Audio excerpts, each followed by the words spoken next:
Hi again. You've just learned about some of the visual elements like color and text in Material Design, the public design system offered by Google.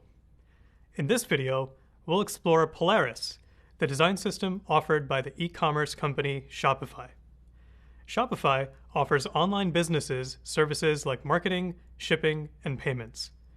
This design system was created to help designers and developers make seller-friendly products using the Shopify platform. I'll start by navigating to polaris.shopify.com and I'll land on the homepage.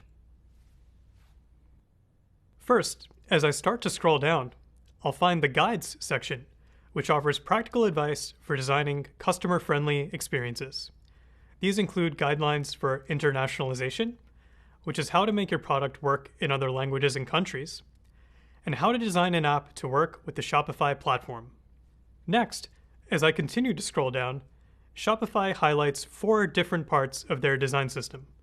Let's explore each one briefly now, and we'll go into more detail later in the video. The Content section gives great guidelines for how to choose the best language that goes into the design. Then, there's the Design section, where you can find all the visual elements like color, type, and icons that will help enhance your mockup designs. After that, you can find the Components section. It's full of lots of UI components for designers and developers. And finally, there's the Experiences section. This includes information about page layouts, mobile patterns, common error messages, and more to meet Shopify's guidelines. As I keep scrolling down the homepage, I'll find the What's New section, which is a great place to discover Polaris updates. And finally, there's the Resources section. Here you can find UI kits that can be used for your designs in Figma or Sketch. We'll cover UI kits in more detail later. Now that you have an idea of where everything is in the design system, let's go back to the top of the page and navigate to the Polaris Foundations page.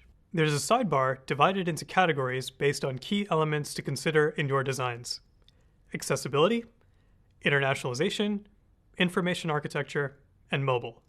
Let's spend a little time in the information architecture section. As you learned earlier in the course, information architecture is about structuring the content in the design for the best user interaction. The information architecture guidelines include a definition of IA, why Shopify values IA, their information architecture principles, and more. Let's scroll back up and check out the Content section next. This section provides best practices for voice and tone, grammar and mechanics, and naming. There are a lot of helpful tips about content and writing, no matter what platform you're designing for. Then, in the Actionable Language section, there's information about the words we should use to guide users to take action in the most efficient way as they use a product. Okay, let's go back up to the top of the page and click on the Design section. Lots of the visual design elements we covered earlier are all here, like color, typography, and sounds. You can also explore some of the more technical elements like spacing and interaction states. So that's a quick tour of Shopify's design system, Polaris. Now you have 2 design systems that you can reference as you continue to build your own designs. There are many more popular design systems out there, so keep exploring. Coming up, we'll cover sticker sheets, which are a collection of different elements and components that go into your design system.